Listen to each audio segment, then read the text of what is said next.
Rewind, Your Week in Review is sponsored by the Wisconsin Realtors Association, bringing Wisconsin communities to life with great homes, businesses, and neighborhoods. The Wisconsin Realtors Association, the voice of real estate. This week on Rewind, Your Week in Review. Governor Evers is getting backlash from Republicans after he submits new maps to the state's high court over the redistricting battle. Plus, Assembly Democrats search for their next leader at the Capitol as the position opens up. And the Republican chair of the Senate Election Committee calls on Michael Gableman to wrap up his election investigation. All this and more on Rewind, Your Week in Review for December 17th. Hi, I'm Emilee Fannon. And I'm J.R. Ross. So, J.R., we're going to start with redistricting. We have quite an update because we are dealing with timelines at this point right now. So, Governor Evers submit a new map proposal to the state Supreme Court that kind of has the least change approach here. Now, Evers sent it, these legislative maps, his office says makes fewer changes to current lines than Republican lawmakers' version, while also adding one more majority black assembly seat. We'll kind of get down to the racial breakdown in a little bit. But, of course, this got a lot of criticism because Republicans are saying you didn't even have a hearing on this. You didn't let the public weigh in. And that, from the get-go, was Governor Evers' M.O., right? People should talk about this. People should weigh in. So in a joint statement, Senate Majority Leader Devin LeMahieu and Assembly Speaker Robin Vos said now the governor has abandoned his campaign rhetoric, promising for independently drawn maps to rapidly and secretly draw his own rigged maps without public input. You and I were both at the press conference yesterday. You asked the governor about this, and we're going to hear from him right now, kind of defending not having a public hearing on them. I believe we put forward the best maps possible, creating many more competitive races than we've ever seen in recent years in Wisconsin. Is it where we would want to be? Fair maps is where we would want to be. But as far as reaching out to the public on this in such a short timeline, we used some of the criteria that fair maps process had public hearings on in the past. So, JR, now let's get into the weeds of this, right? At first, I kind of talked about the racial breakdown and the changes of what Evers proposed. What can you tell us a little bit about that? So one, least change is an eye of the beholder, right? So Republicans submitted their map to the court by the deadline on Wednesday. Their least change approach still has a pretty healthy Republican majority in both houses. On the political composition, Evers says, look, my map is like mid-40s for assembly seats over the last 6 elections. If you statewide elections average the performance, we're more there, more competitive. But the racial part, which we talked about a lot, is because you have to meet the Voting Rights Act with any map. It's just a requirement. Republicans say, look, we met the Voting Rights Act. We have 6 majority black districts in the Assembly, 2 majority Hispanic districts in the Assembly, 2 black districts in the Senate. Basically, status quo. Evers is arguing he's added one more Assembly seat and that there's another seat in the Racine area that is a minority influence district. But he's using a different formula to get there. And what I mean by that is, traditionally in redistricting, you are black. If you check in the census, you are black or black and white. They're using 2 formulas. One uses that traditional formula to evaluate districts. Another one says if you have any black heritage, if you're black and Hispanic, black and Asian, you then qualify as for the black voting age population. Using that formula in those 7 assembly seats, Evers' map is above 50% to low 50s for black voting age population. If you overlay with that the non-white voting population total, added all minorities together, you're like 58% minority to like mid-60s. The hitch, though, is what's the line for the Voting Rights Act where you're, for lack of a better term, black enough or Hispanic enough? Lena Taylor is a black lawmaker from Milwaukee. She's very critical of Evers' maps. The first one's the People's Commission map. She voted against them in the Senate. Her argument is it's not just the number. It's the turnout in that district. So, for example, look at assembly seat with Shorewood. Shorewood is a fairly affluent white suburb of Milwaukee, right? The voters in Shorewood turn out at very high numbers. That's been in a traditionally Democratic district that has traditionally been a majority-minority black district. Her argument is just being at 50% or 51, 55 even may not be enough because blacks voters have lower turnout on average. There are other challenges. She argues for a standard like, for example, if there's incarceration issues in a district where people aren't eligible to vote because they're on probation, that should be considered. I'm not a lawyer. I can't tell you if that's in the Voting Rights Act somewhere. But she argues that just being 50 is not enough. It could be 55 in some seats, could be 60 in some seats. It depends on the turnout dynamic of that district. And with that one with Shorewood, she argues, it's not good enough. Now, she also says that Republican maps also aren't good enough, that they failed to take into account this dynamic. To her, 7 seats that could be black majority minority districts aren't as good as fewer seats where you have guarantees, essentially, of the community being able to pick the candidate of its choice. Now, where's the Supreme Court going to fall on this? That's the big question, because the court has got maps from lawmakers, from Evers, from interest groups. They're all due at noon on Wednesday. The question is, what's the court standard going to be? Will it pick a map from among them submitted to it, take one and tweak it? I don't think it's going to draw its own map, but that's still an option for it. But who's going to win out? And again, that least change definition, Republicans say our map's least change definition, but Evers went out of his way to move fewer voters, to have things say, well, look, we did even a least change approach, a less least change approach than you did. Here's our map. But the court's not going to consider political composition of the districts. So I don't know how that's all going to play out with the justices, but they've got the maps now. It's all up to them. We're waiting for them. I was just going to say, because they now have a lot more to choose from where we started out, because Evers now has the people's maps and these new ones. The people's maps weren't submitted to the court, though. So those aren't part of the record. This is his map. Okay. And to the Republicans' point, I mean, like, why didn't the governor have like a public hearing with the People's Commission? Like, have a Zoom call, pull out his map. We got it like at 2 or 3 o'clock on Wednesday afternoon after it had been submitted. It had been looked at before. We had seen it before. So there's some criticism there of not letting it kind of be out in the public eye. He argues a time crunch, right? Mm-hmm. There is this deadline. Got the decision November 30th, least change, had to have a map in 2 weeks, but I know guys can draw maps pretty quickly. I can too, JR. I got a pen. I can just squiggle some lines in here.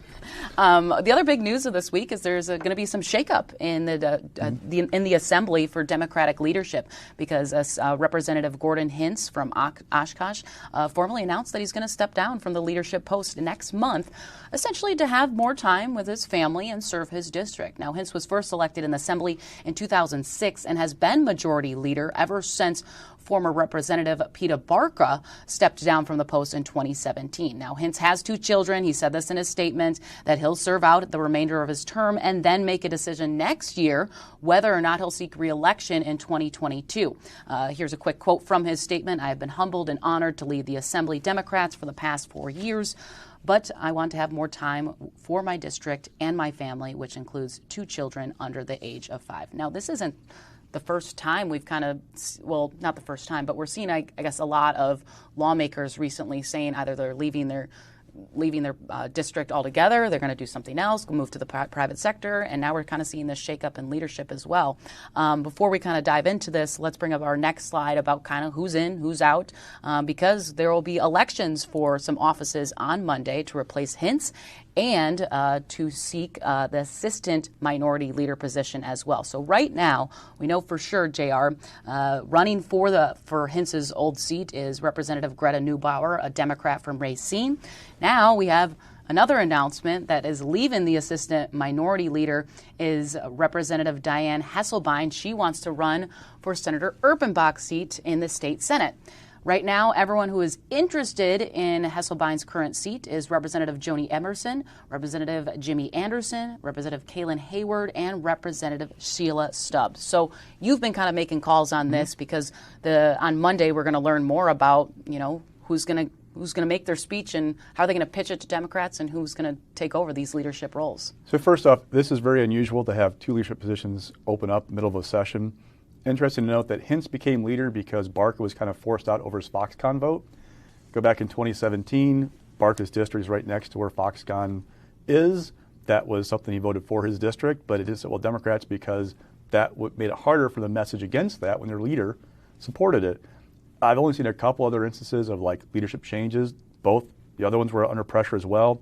Jody Robson was pushed out as Senate leader in 2007, I think it was, in the Senate because of the budget process. That was a long time ago. But anyway, this is very unusual. It also means the new leaders have a tough task in front of them because it's not just about policy, it's about leading through the election process. Exactly. So now the new leader has got to make connections with lobbyists and people who donate to the donor community to raise money for races in the fall. That person has got a narrower window than he or she would have had if they took over in January. But Hintz said he wasn't that sure about running for election in 2020. He committed to be leader through the budget and redistricting. Both are basically done, so this is the time for him. So for Neubauer, only person running right now, barring surprise on Monday.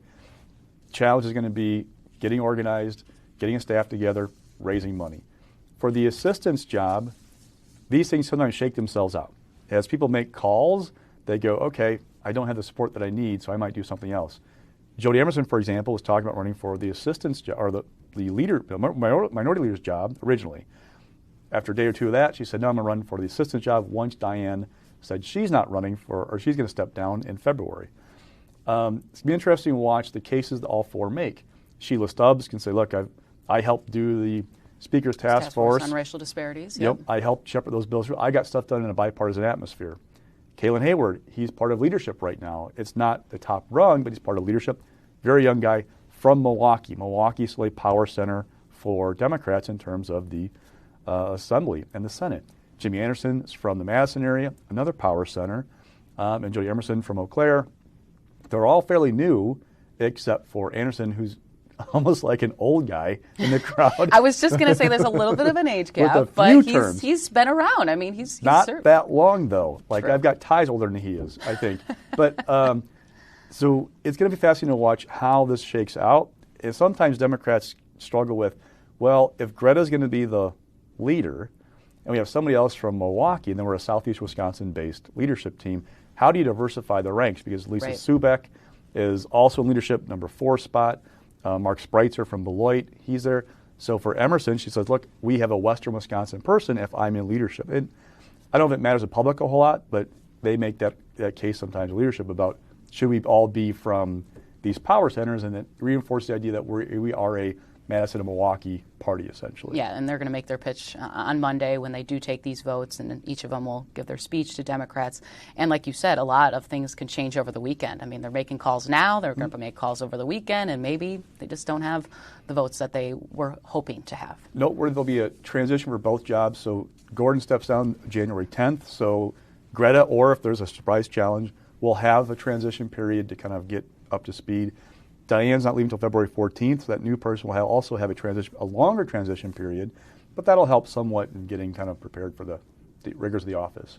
Now, it wouldn't be a weekly rewind show if we didn't talk about the elections, but a little bit of different approach this week that we're going to talk about is going to be a top Republican of the Senate Elections Committee, Senator Kathleen Bernier, is calling for Gableman's probe to end. Now, it's important to note this is not our first time kind of standing up to the GOP rhetoric that we hear of, unfounded claims of election fraud, all these conspiracy theories. But she really put her foot down during this committee hearing, or I should say kind of informal hearing. Yeah. She's had a lot of these try to debunk conspiracy theories and whatnot. So she's joined many Democrats who repeatedly say individuals who continue to question the results of the election and spew falsehoods, are only sowing doubt in democracy. Now, she also said it's resulting in more threats against election officials.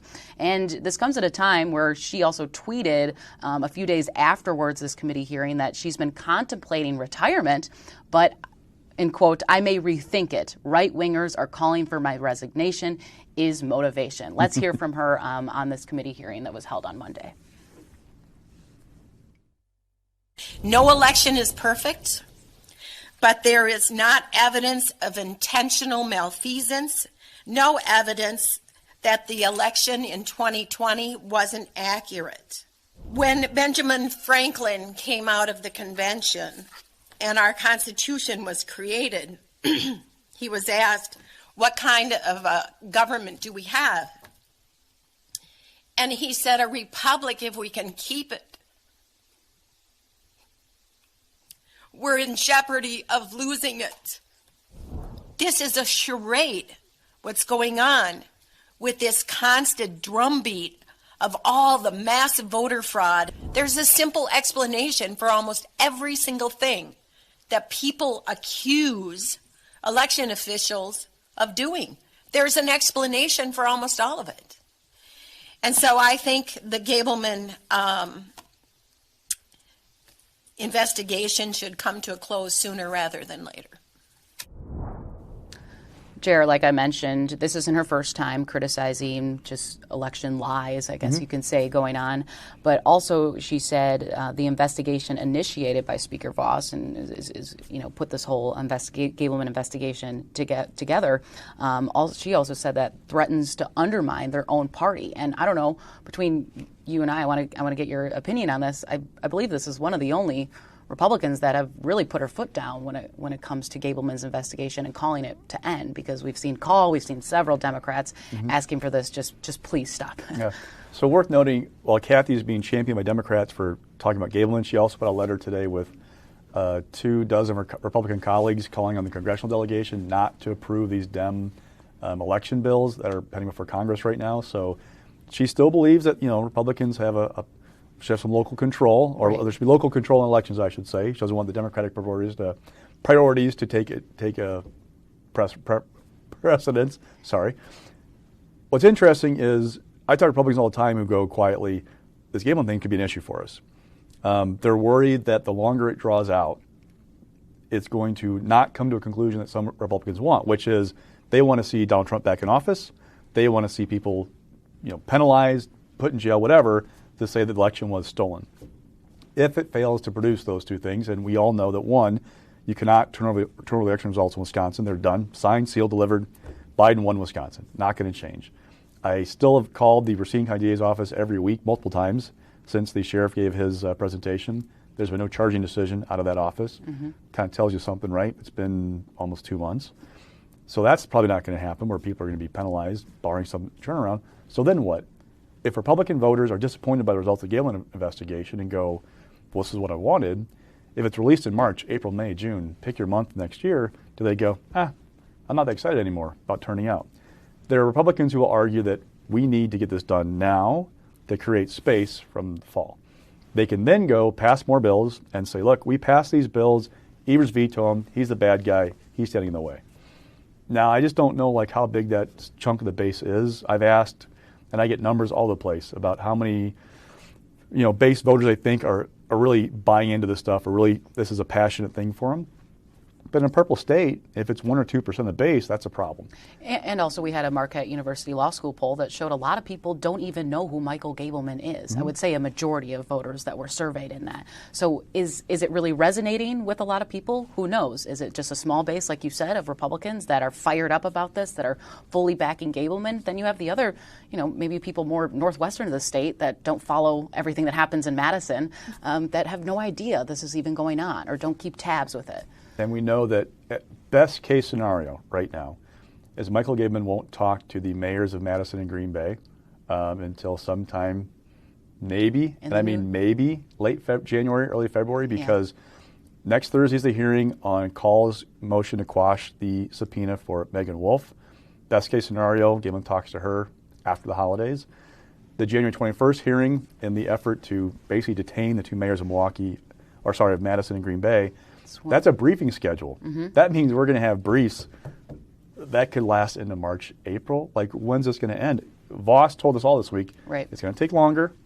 How long is that going to be? And how much money is it going to cost, too? I think that's another sticking point where Republicans are going to have to go back to their district, if this ever ends, during August primary season, and say, maybe they're going to have to be asked about, where'd all my money go? There was no results, or those are the results that I didn't want. So. Now, when I asked Gordon Hintz about this, his theory is they don't want it to ever end. Yeah, right, he said the same thing to me.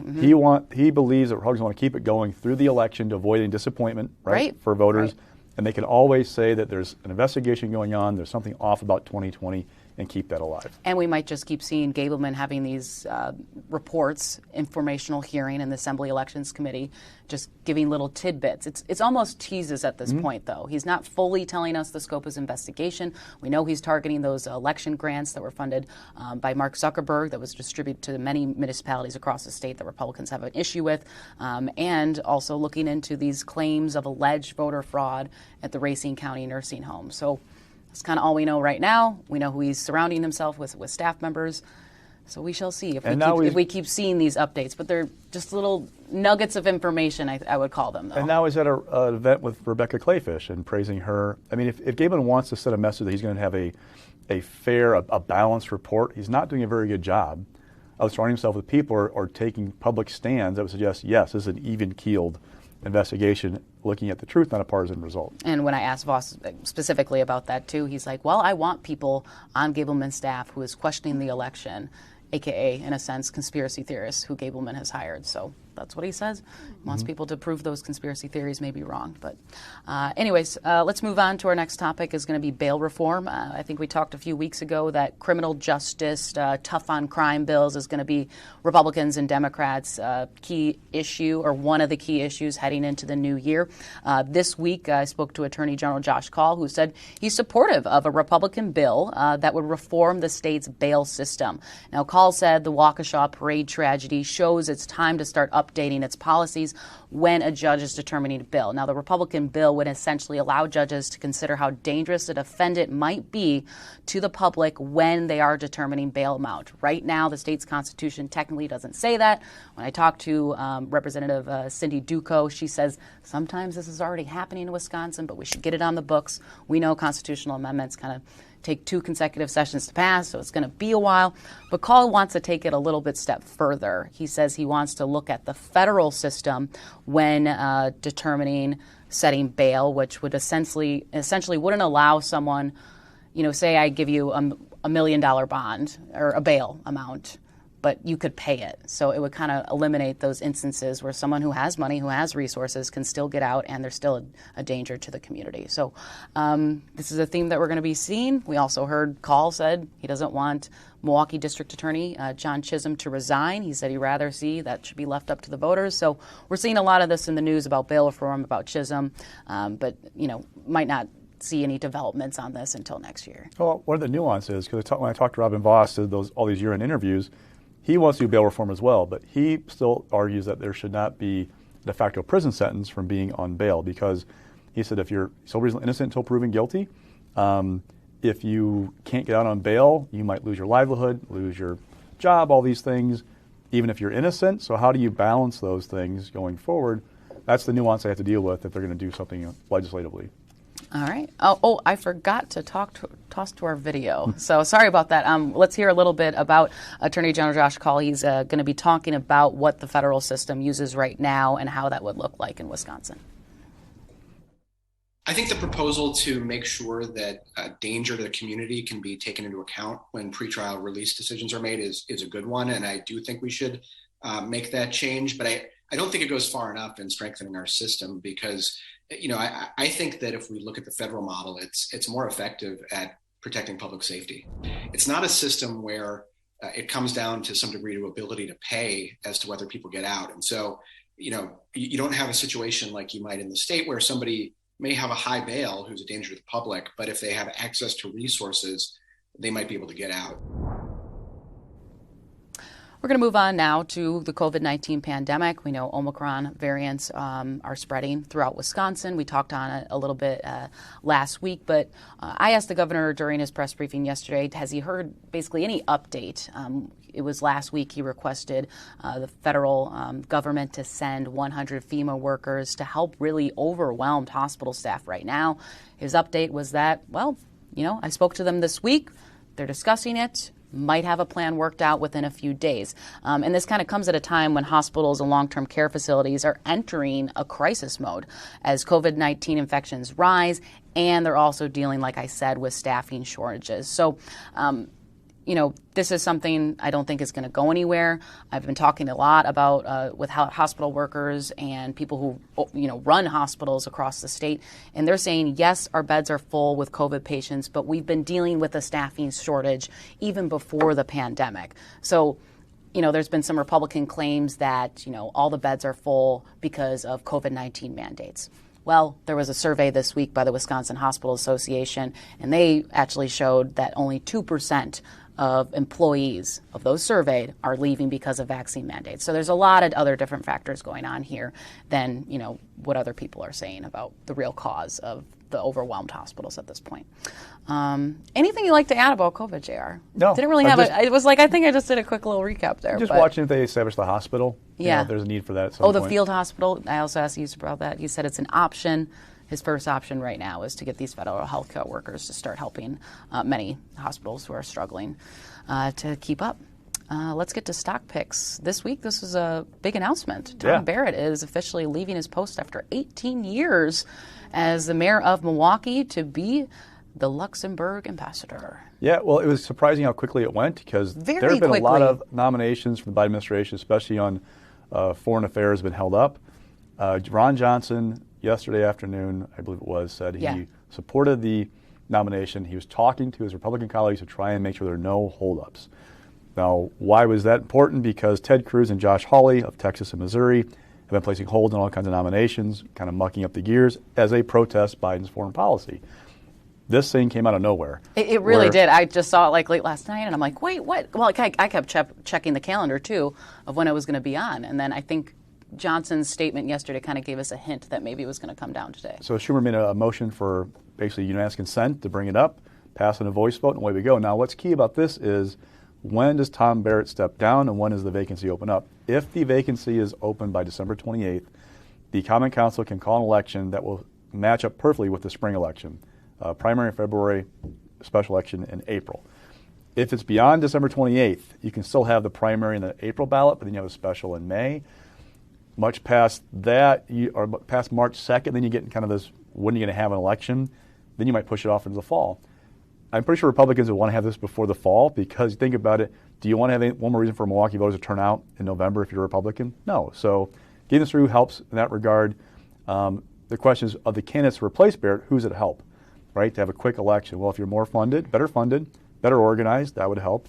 For Cavalier Johnson, it's kind of a good and a bad thing. He's organized, he's running, he's going to become interim mayor, but it'll only be interim mayor for a little bit for that primary in the general election if it's a February and April one, right? Mm-hmm. The longer it was, the more time he'd have to be in the office saying, I'm the mayor, I'm the de facto incumbent. And he would have a better record to tout while on the campaign trail. And another interesting fact, too, is that if they had to do a special election, it will cost taxpayers tens to possibly like tens of thousands of dollars. Last time I spoke to the Milwaukee Elections Commission. So their preferred route is to have the February primary and general in April. I believe it's April 5th. Other big names, Marina Dmitrovich, who's an alderwoman in Milwaukee, Bob Donovan, former alderman, Ernell Lucas, who's a county sheriff. Those are some of the names. We're looking about Daniel Reamer, state lawmaker. He's talked about running for mayor. So also having the spring timing is good for Reamer because he wouldn't have to worry about his seat in the legislature to run for mayor. So. Also this week for Mixed, you have some turnover in Governor Evers' cabinet this week. So Joel Brennan is leaving the DOA, secretary's job, to go work for this greater Milwaukee group. It's a job he couldn't pass up, he told me. It's been open twice since he was 17 years old. Once when he was 17, once when he was 31. The last time was 20 years ago. So this is not a job opened up very often. Joel is a Milwaukee guy. He used to work for Tom Barrett, involved in a number of organizations in Milwaukee. He still lives in Milwaukee. He's been driving back and forth from Milwaukee every day. Really? Unless he works out of the state office in Milwaukee. Yes. He has 2 kids in high school. It all makes sense of why he wants to leave and go back to Milwaukee full time. At the same time, it's happening right before election. Now, it's not right before. We've got 10 months until the election, but it's not great for the governor to lose a key member of his cabinet this close to the election. It's a bigger deal, though, for the budget. And now Evers is not guaranteed to be doing a budget in 2023, but you want to have your DOA secretary in place because the budget process actually begins this summer. You start doing budget directions to agency heads. They start pulling stuff together. So having somebody up to speed on that was going to help. Kathy Blumenfeld, who has been DFI secretary, she slides over now, becomes secretary at DOA. She is going to be the 3rd woman to lead the agency in its history. Ellen Novak did it also under Scott Walker. Another woman, Doris Hanson, did it under Tony Earl back in the 80s. So it's now her challenge to lead the agency of all. They call it Department of All because it covers everything. That definitely. And following this week is Wisconsin's population growth. So we knew from the census numbers that we're not great in terms of population growth. Our rate was the slowest it's been ever. Diving those numbers a little bit, this new report came out, showed that under 18, we had a drop in our under 18 population that was twice as severe as it was in the previous decade. Now, what's that mean? It's a cascading effect. The fewer young people you have, the fewer kids you have in high school. Fewer kids in high school, fewer kids you have to go to UW system, the more slots open, fewer jobs to fill. how do you fix that? Well, Evers this week announced, the first round of grants for job training or stuff to help with the shortage. We have a conservative group calling for the elimination of the income tax to try to bring in more people. We have to either have more kids or have more migration into Wisconsin to address our issues. Without those two things, we're in trouble. So how do you fix that? That's the challenge kind of going forward. One of the many challenges for Wisconsin, and this report showing that the drop in kids under 18, now I've helped. I got 2 when it comes to that issue. But that drop is something that's concerning for all kinds of segments of Wisconsin's economy. All right, well, we'll see where it goes from there. That will do it for this week. I'm Emilee Fannon. And I'm J.R. Ross. We'll see you next week.